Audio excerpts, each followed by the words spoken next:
Isfahan کا ایک بہت ہی رئیس اور مالدار آدمی تھا۔ ایک دن وہ رئیس اپنی بیوی کے ساتھ اپنے گھر میں دسترخوان پہ بیٹھے کھانا کھا رہے تھے۔ دروازے پہ دستک ہوتی ہے کہ سائل سوال کرتا ہے کہ بھوکا ہوں، کھانا دے دیں، کھانا چاہیے۔ وہ مالدار، وہ تاجر، وہ رئیس اپنی بیوی سے کہتا ہے کہ جو ہم کھا رہے ہیں اٹھا کے اس فقیر کو دے دیں۔ بیوی نے وہ کھانا اٹھایا، دروازے پہ پہنچی، دروازے کو کھولا، فقیر بھکاری سامنے موجود اس کو کھانا دینے لگی۔ جب اس کے چہرے پہ نظر پڑی تو بیوی ایک دم سے چکرا گئی۔ اس کا شوہر پیچھے سے بھاگتا ہوا آیا اور اس سے پوچھا کہ کیا ہوا ہے، کیا ماجرا ہے۔ وہ بیوی اپنے شوہر کو بتانے لگ جاتی ہے کہ کچھ عرصہ پہلے کی بات ہے کہ میں اور میرا شوہر جو پہلا شوہر تھا وہ اسی طرح اپنے گھر میں بیٹھ کے کھانا کھا رہے ہوتے ہیں۔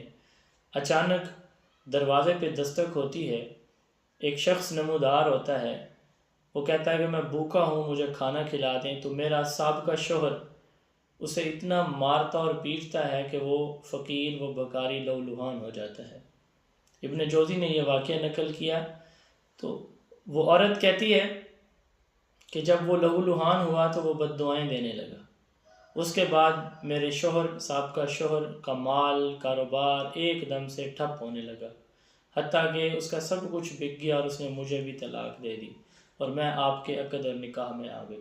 آج جو شخص بھیک مانگنے آیا تھا ہمارے دروازے پہ، یہ وہی میرا سابقہ شوہر تھا۔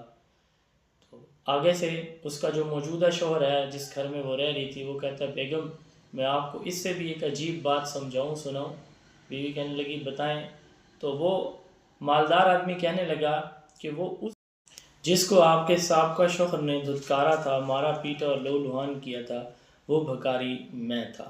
اللہ تعالیٰ نے مجھے نعمتوں سے نوازا ہے تو میں اس کی نعمتوں کا شکر ادا کرتا ہوں۔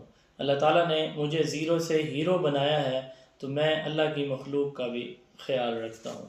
تو اس واقعے سے ہمیں یہ سبق ملتا ہے کہ اللہ تعالیٰ نے آپ کو نعمتیں عطا کی ہیں اور آپ کسی دوسرے کی مدد کر سکتے ہیں تو ضرور کریں، اگر نہیں کر سکتے تو کم از کم کسی کے ساتھ ظلم اور زیادتی نہ کریں۔ قرآن میں ایک آیت ہے جس کا مفہوم ہے کہ مانگنے والے کو جھڑکی بھی نہ دو، اور اگر کوئی شخص مانگنے والے کو مارے گا، پیٹے گا، گالیاں دے گا تو عین ممکن ہے کہ جس طرح اس رئیس یا مالدار آدمی کے ساتھ ہوا تو کسی کے ساتھ بھی یہ واقعہ ہو سکتا ہے۔ اللہ تعالیٰ ہمیں اپنے حلال پاک مال سے دوسروں کی مدد کرنے والا، غریبوں، مساکین اور یتیموں کو کھانا کھلانے والا بنائے اور دوسروں کی مدد کرنے والا بنائے۔